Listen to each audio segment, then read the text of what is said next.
오늘도 조용히 알려드립니다. 오늘 이야기 끝까지 들으셔도 괜찮습니다. 여러분, 오늘은 목욕 이야기를 하려 합니다. 그런데 그냥 따뜻하게 씻으세요 같은 말이 아닙니다. 오히려 이렇게 묻고 싶습니다. 혹시 매일 하는 목욕이 내 혈관을 흔들고 내 심장을 놀라게 하고 있을지도 모른다고 생각해 보신 적 있으신가요? 특히 나이가 들수록 욕실은 가장 편안한 공간이 아니라 가장 방심하기 쉬운 위험구역이 됩니다. 오늘 방송을 끝까지 들으시면 왜 어떤 분들은 욕실에서 갑자기 쓰러지는지, 그리고 그 일을 막기 위해 딱 무엇을 바꿔야 하는지 머릿속에 한 장짜리 지침서처럼 정리해 드리겠습니다. 먼저 결론부터 던지겠습니다.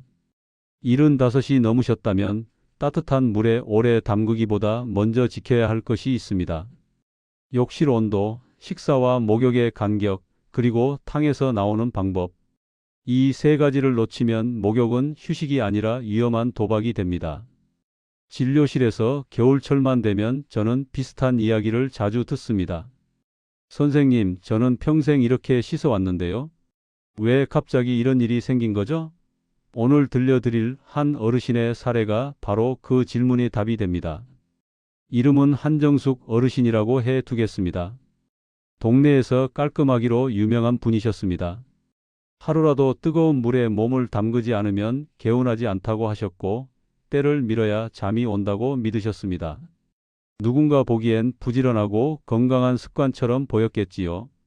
그런데 문제는 나이가 들면서 몸이 예전과 같지 않다는 데 있습니다. 젊을 때는 몸이 버티던 자극을 어느 순간부터는 버티지 못합니다. 특히 혈관과 심장은 그렇습니다. 그날도 어르신은 평소처럼 목욕을 마치고 욕실에서 나오려 하셨습니다. 따뜻한 물에서 나와 기분이 좋아졌을 텐데 문득 머리가 하얘지더니 다리에 힘이 풀렸다고 합니다. 그대로 욕실 바닥에 주저앉아 버리셨지요. 다행히 집에 가족이 있었고 소리를 듣고 바로 119를 불러 큰 사고로 이어지지 않았습니다. 하지만 만약 혼자 계셨다면 그날 이야기는 완전히 다른 결말이 되었을지도 모릅니다. 병원에 오셨을 때 어르신은 억울해 하셨습니다. 나는 늘 하던 대로 씻었을 뿐인데. 그런데 검사 결과는 단순한 어지럼증이 아니었습니다. 급격한 온도 변화로 혈압이 널뛰기를 하며 몸이 충격을 받은 상태였습니다. 흔히 히트쇼크라고 부르는 상황이지요. 게다가 피부는 이미 방어막이 무너져 만성 염증으로 번지기 직전이었습니다. 뜨거운 물과 거친 때밀이가 피부를 보호하는 층을 약하게 만들고 있었던 겁니다. 어르신의 말처럼 늘 하던 대로였는데 몸은 더는 늘이 아니었던 거지요. 여기서 잠깐 욕실이 왜 위험한 공간인지 차분히 풀어보겠습니다. 겨울 욕실은 온도 차이가 큽니다. 거실은 따뜻한데 욕실은 서늘한 경우가 많습니다. 이때 거실에서 욕실로 들어가 옷을 벗는 순간 차가운 공기가 피부를 때리고 혈관은 즉시 움츠러듭니다. 혈관이 좁아지면 혈압이 오릅니다. 그런데 곧바로 뜨거운 탕에 들어가면 이번에는 혈관이 확 풀려 혈압이 떨어집니다. 목욕을 마치고 다시 차가운 바깥으로 나오면 혈관이 또 움츠러들고 혈압이 다시 오릅니다. 짧은 시간에 오르락 내리락하는 이 혈압의 롤러코스터가 바로 문제입니다.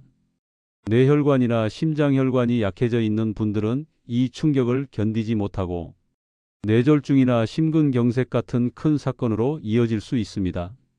뜨거운 물이 몸을 풀어주니까 건강에 좋다는 믿음이 어떤 분에겐 가장 위험한 착각이 되는 이유가 여기에 있습니다. 그래서 오늘은 습관 5가지를 말씀드리기 전에 반드시 먼저 지켜야 할 생존 원칙 3가지를 먼저 드리겠습니다. 이것은 단순한 건강 팁이 아니라 내 몸을 지키는 안전장치입니다. 병원에서 누가 괜찮습니다라고 말해도 스스로 지켜야 하는 원칙입니다. 첫째 원칙은 욕실 공기가 따뜻해지기 전에는 옷을 벗지 않는 것입니다. 많은 분들이 물만 틀면 금방 따뜻해져라고 하십니다. 그런데 그 잠깐이 가장 위험합니다. 혈관은 아주 짧은 자극에도 민감하게 반응합니다. 특히 고령일수록 혈관의 탄력과 조절 능력이 떨어져 있습니다. 그러니 목욕하기 전에 욕실을 미리 데워야 합니다. 최소한 20분 정도 욕실 공기가 거실처럼 훈훈해질 시간을 주는 게 좋습니다. 온풍기가 있으면 미리 켜고 없다면 뜨거운 샤워기를 틀어 욕실 안에 따뜻한 수증기가 머물게 하는 방법도 있습니다.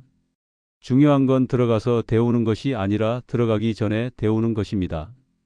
둘째 원칙은 식사 직후에는 목욕을 피하는 것입니다. 밥을 먹고 바로 씻는 분들이 꽤 많습니다. 소화도 시킬 겸 개운하게 씻고 쉬려고요. 그런데 우리 몸은 식사 후에 위장으로 혈액을 집중시킵니다. 음식을 소화시키려면 피가 필요하니까요. 나이가 들면 원래도 혈액순환이 민첩하지 않은데 식사 후에는 배 쪽으로 피가 몰리며 상대적으로 머리 쪽, 즉 뇌로 올라가는 혈류가 줄어들 수 있습니다. 이 상태에서 뜨거운 물에 들어가면 피부 쪽 혈관도 열리면서 피가 또 피부로 가려고 합니다. 위장도 피가 필요하고 피부도 피가 필요하고 그러다 보니 정작 뇌는 산소와 혈액을 충분히 받지 못해 어지럽고 눈앞이 캄캄해질 수 있습니다. 특히 혈압약을 드시거나 당뇨가 있는 분들은 이런 조절이 더 어렵습니다. 그래서 식사 후에는 최소한 1시간이 지난 뒤에 목욕을 하시는 것이 안전합니다. 밥을 드셨다면 급하게 욕실로 가지 마시고 뉴스 한 편 보거나 집안 정리 조금 하면서 시간을 벌어두는 게 좋습니다. 셋째 원칙은 탕에서 나올 때 천천히 단계적으로 움직이는 것입니다. 많은 낙상 사고가 이 순간에 생깁니다. 뜨거운 물에 어느 정도 앉아 있으면 혈관이 늘어나 혈압이 낮아진 상태가 됩니다. 게다가 물속에서는 수압이 다리 쪽 혈관을 눌러주고 있다가 일어나는 순간 그 압력이 풀리며 피가 다리로 쏠릴 수 있습니다. 뇌로 올라가야 할 피가 아래로 내려가니 머리가 핑 돌고 균형이 무너지지요. 젊은 사람은 순간적으로 회복하지만 어르신들은 그 찰나에 넘어지는 경우가 많습니다. 욕실 바닥은 미끄럽고 딱딱합니다. 넘어지며 머리를 부딪히면 위험은 급격히 커집니다. 그러니 벌떡은 금지입니다. 탕에서 나오기 전에 숨을 깊게 몇 번 고르고 걸터 앉듯이 자세를 바꾸어 몸이 중력에 적응하게 한 뒤 손잡이를 잡고 천천히 서는 습관을 들이셔야 합니다. 이 짧은 기다림이 뇌를 지키고 뼈를 지키고 결국 생명을 지킵니다. 지금까지 말씀드린 3가지 원칙이 방패라면 이제부터 말씀드릴 습관 5가지는 칼날입니다. 특히 겨울철 그리고 75을 넘기신 분들께는 이 5가지가 몸을 몰래 해치는 지름길이 될 수 있습니다. 오늘은 그 5가지를 하나씩 걷어내면서 대신 무엇을 하면 좋은지까지 함께 정리해 드리겠습니다. 지금 이 이야기를 들으며 우리 부모님은 괜찮으신가 떠올라 마음이 쓰이신다면 오늘 내용은 꼭 마음속에 메모해 두셨다가 생활 속에서 한 가지씩 바꿔 보시면 좋겠습니다. 가장 먼저 많은 분들이 놓치는 첫 번째 위험 습관은 욕실을 데우지 않은 채 바로 들어가는 것입니다. 어떤 분들은 난방비가 아깝다고 하십니다. 그런데 그 아낌이 병원비로 돌아오면 그때는 더 크게 치르게 됩니다. 혈관은 순간의 온도 차이에 반응합니다. 거실과 욕실의 온도 차이를 줄이는 것은 건강관리가 아니라 사고 예방입니다. 이 습관은 지금 당장 바꾸실 수 있습니다. 목욕하기 전에 욕실 난방을 켜두거나 뜨거운 물로 욕실 공기를 먼저 따뜻하게 만들어 두기. 이 한 가지로 급작스러운 혈압 변동을 크게 줄일 수 있습니다. 두 번째 위험 습관은 식사 후 곧바로 목욕하는 것입니다. 특히 저녁을 든든히 드시고 이제 씻고 자야지 하며 바로 욕실로 가는 분들이 많습니다. 그런데 앞서 말씀드렸듯이 식사 후에는 피가 위장으로 몰립니다. 그 상태에서 뜨거운 물은 혈관을 또 한 번 크게 흔듭니다. 어르신들은 예전에도 그랬는데 괜찮았어 라고 하시지만 오늘의 몸은 예전의 몸이 아닙니다. 그러니 식사와 목욕 사이에는 반드시 여유를 두는 습관을 권합니다. 급하게 씻는 대신 1시간은 쉬었다가 들어가는 것. 이 습관 하나가 어지럼증과 실신 위험을 확 낮춰줍니다.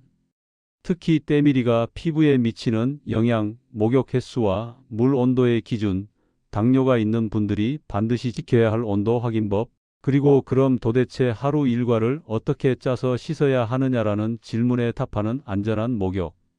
루틴을 라디오처럼 차근차근 이어가겠습니다. 이제부터는 많은 어르신들이 이건 꼭 해야 개운해라고 믿어온 습관을 이야기해 보겠습니다. 여기서부터는 조금 불편하게 들릴 수도 있습니다. 하지만 불편한 진실이 때로는 몸을 살립니다. 앞에서 말씀드린 세 가지 원칙이 욕실에서 쓰러지는 사고를 막기 위한 것이라면 지금부터 말씀드릴 내용은 피부가 무너지고 염증이 번지는 악순환을 끊어내기 위한 것입니다. 특히 겨울철에 다리나 팔이 미칠 듯이 가렵고 긁다 보니 상처가 생기고 그 상처가 낫지 않아 고생하시는 분들께는 꼭 필요한 이야기입니다. 네 번째로 버려야 할 습관은 거친 때밀이 수건입니다. 때를 밀어야 더러운 게 빠진다는 생각이 워낙 오래 굳어져 있지요. 그런데 여러분이 때라고 믿고 밀어내는 그 덩어리 꼭 더러움만일까요? 실제로는 피부 표면을 지켜주는 보호층이 포함되어 있습니다. 피부는 바깥의 자극과 세균을 막고 안쪽에 수분이 빠져나가지 않도록 문지기 역할을 하는 얇은 층을 스스로 만들어 냅니다. 그런데 거친 타월로 그 층을 밀어버리면 피부는 방어막을 잃고 맨살처럼 예민해집니다. 그러면 아주 작은 자극에도 가렵고 따갑습니다. 가려우니 긁게 됩니다. 긁으니 상처가 납니다. 상처가 나면 그 틈으로 세균이 들어옵니다. 그리고 여기서부터는 단순한 가려움이 아니라 염증과 감염의 문제로 번질 수 있습니다. 진료실에서 저는 이런 장면을 여러 번 봅니다. 다리 정강이 피부가 마치 마른 땅처럼 갈라지고 여기저기 피딱지가 앉아 있고 붉게 달아오른 상태로 오시는 분들입니다.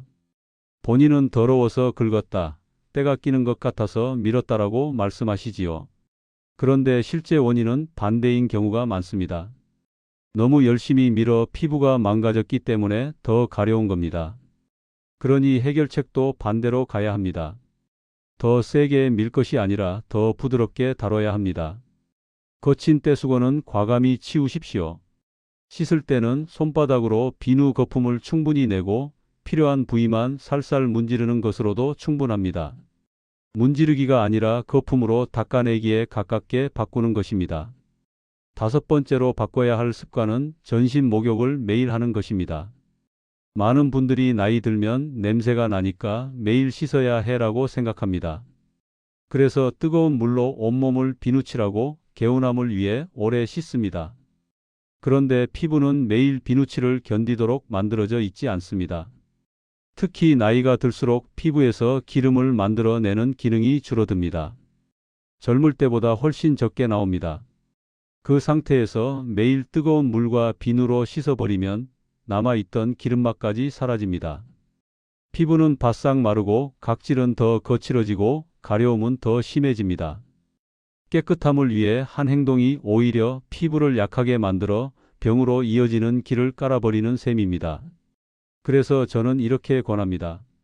전신 목욕은 일주일에 2번이나 3번 정도로 제한하는 것이 좋습니다. 대신 매일 해야 하는 씻음은 부분 씻기로 바꾸십시오. 땀이 차기 쉬운 겨드랑이, 사타구니, 발처럼 필요한 부위는 매일 가볍게 씻되 팔다리와 몸통은 매일 비누칠로 밀어붙이지 않아도 위생상 큰 문제가 없습니다. 오히려 피부에 사는 유익한 균들이 유지되어 피부 면역에도 도움이 됩니다. 여기서 중요한 건 안 씻는다가 아니라 과하게 씻지 않는다입니다. 씻는 방식의 균형을 다시 잡는 것입니다. 이제 당뇨가 있는 분들께는 꼭 따로 말씀드려야 합니다. 당뇨를 오래 앓으면 말초 신경의 감각이 둔해질 수 있습니다. 특히 발이 무뎌지는 분들이 있습니다. 그럴 때 가장 위험한 습관이 무엇이냐 하면 물 온도를 발로 먼저 확인하는 것입니다. 발이 둔하면 뜨거움을 제대로 느끼지 못합니다. 그래서 위험할 정도로 뜨거운 물에도 따뜻하네 하고 들어가 버릴 수 있습니다. 그렇게 되면 화상이 생깁니다. 문제는 당뇨가 있는 분들은 혈액순환이 좋지 않아 상처가 잘 낫지 않는다는 것입니다. 작은 물집으로 시작해도 쉽게 악화될 수 있고 감염이 겹치면 치료가 길어집니다. 그러니 당뇨가 있으신 분들은 내 발의 감각을 믿지 마십시오. 물 온도는 팔꿈치로 확인하거나 가능하다면 온도계를 사용하는 것이 안전합니다. 가족이 함께 계시면 확인을 부탁하는 것도 좋습니다. 이것은 겁을 주려는 말이 아니라 병원에서 실제로 자주 보는 위험을 줄이기 위한 현실적인 조언입니다. 자, 여기까지가 버려야 할 습관의 핵심입니다.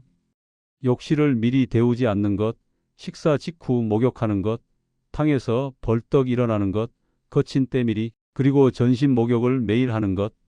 이 5가지를 줄이거나 멈추는 것만으로도 사고와 피부 문제의 위험이 크게 낮아집니다. 그런데 여러분이 가장 궁금해하실 질문이 남아 있습니다.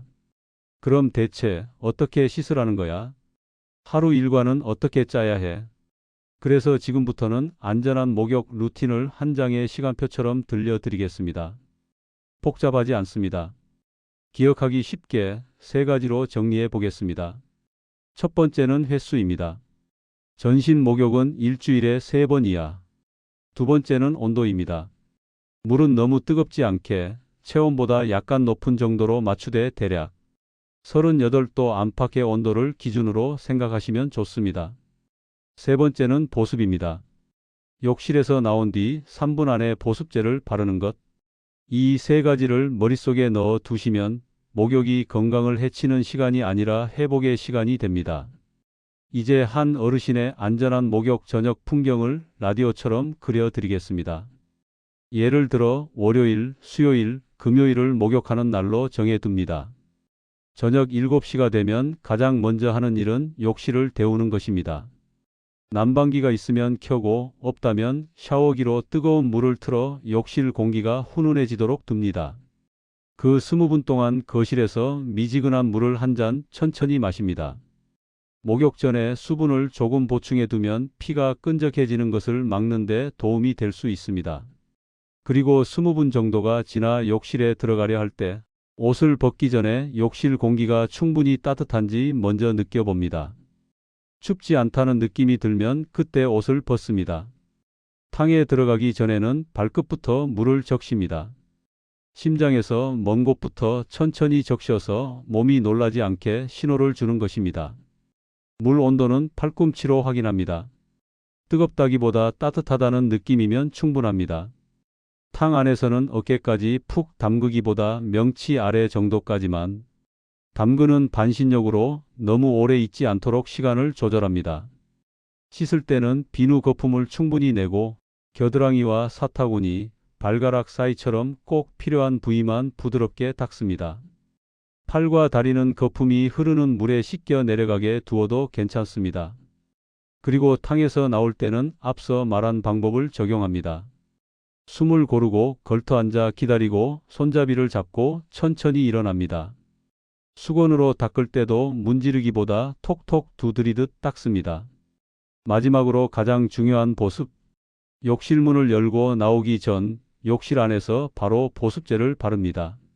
물기가 완전히 날아가기 전에 피부에 수분을 붙잡아 두는 것이 핵심입니다. 이쯤에서 어르신들이 자주 묻는 질문을 3가지로 정리해 보겠습니다. 첫째, 나이 들면 냄새가 난다는데 매일 안 씻어도 괜찮나요? 많은 분들이 걱정합니다. 그런데 흔히 말하는 노인 냄새는 단순한 땀 냄새와 다른 성분과도 관련이 있고 피부를 박박 문지른다고 해결되는 문제가 아닌 경우가 있습니다. 오히려 피부가 건조해지면 냄새가 더 도드라질 수 있습니다. 그래서 매일 전신을 비누칠하기보다 속옷을 자주 갈아입고 환기를 꾸준히 하고 필요한 부위를 가볍게 씻는 방식이 현실적으로 더 도움이 됩니다. 둘째, 보습제가 비싼데 뭘 써야 하나요? 비싼 제품이 꼭 정답은 아닙니다. 오히려 대용량으로 부담 없이 듬뿍 바를 수 있는 것이 실용적입니다. 성분표를 볼 여유가 있다면 세라마이드나 판테놀 같은 보습과 장벽에 도움을 주는 성분이 들어있는지 확인해 보는 것도 좋습니다. 하지만 무엇보다 중요한 건 가격보다 양과 꾸준함입니다. 아껴 바르는 고가 제품보다 넉넉히 자주 바르는 실용적인 제품이 피부에는 더 이롭습니다. 셋째, 혼자 사는데 목욕하다 쓰러지면 어떡하죠? 이 질문은 정말 현실적입니다. 혼자 계신 어르신이라면 3가지를 습관으로 정해두는 것이 좋습니다. 욕실 문은 잠그지 않기, 휴대폰은 물에 젖지 않게 비닐에 넣어 욕실 가까운 곳에 두기, 그리고 목욕 전에 자녀나 지인에게 지금 씻으러 들어간다고 한 통 전화하기. 30분 뒤 연락이 없으면 확인해 달라고 미리 말해 두는 것도 방법입니다. 번거롭지만 그 번거로움이 만약의 순간을 바꿉니다. 마지막으로 오늘 내용을 머릿속에 정리해 드리겠습니다. 욕실과 거실의 온도 차이를 줄이기. 식사 후에는 1시간 이상 여유 두기. 탕에서 나올 때는 천천히 단계적으로 움직이기. 때밀이는 멈추고 전신 목욕은 일주일에 2번이나 3번 정도로 줄이기. 당뇨가 있으면 물 온도는 발로 확인하지 않기. 그리고 목욕 후 3분 안에 보습제 바르기. 이 정도면 오늘 방송의 핵심은 충분히 잡히셨을 겁니다. 여러분, 목욕은 원래 편안해야 합니다. 하루의 피로를 풀고 몸을 가볍게 하는 시간이 되어야지 생명을 걸어야 하는 시간이 되어서는 안 됩니다. 오늘 말씀드린 내용은 겁주기가 아니라 지키기입니다. 내 몸을 지키고 부모님의 몸을 지키고 결국 가족의 시간을 지키는 방법입니다. 오늘부터 한 가지씩만 바꿔 보십시오. 욕실을 먼저 데우고 식사 후에는 조금 쉬었다 들어가고 떼수건은 치우고 보습은 바로 하기. 그렇게 바꾸는 순간 목욕은 다시 안전한 휴식이 될 수 있습니다. 지금까지 조용히 알려드리는 정보쉼터였습니다.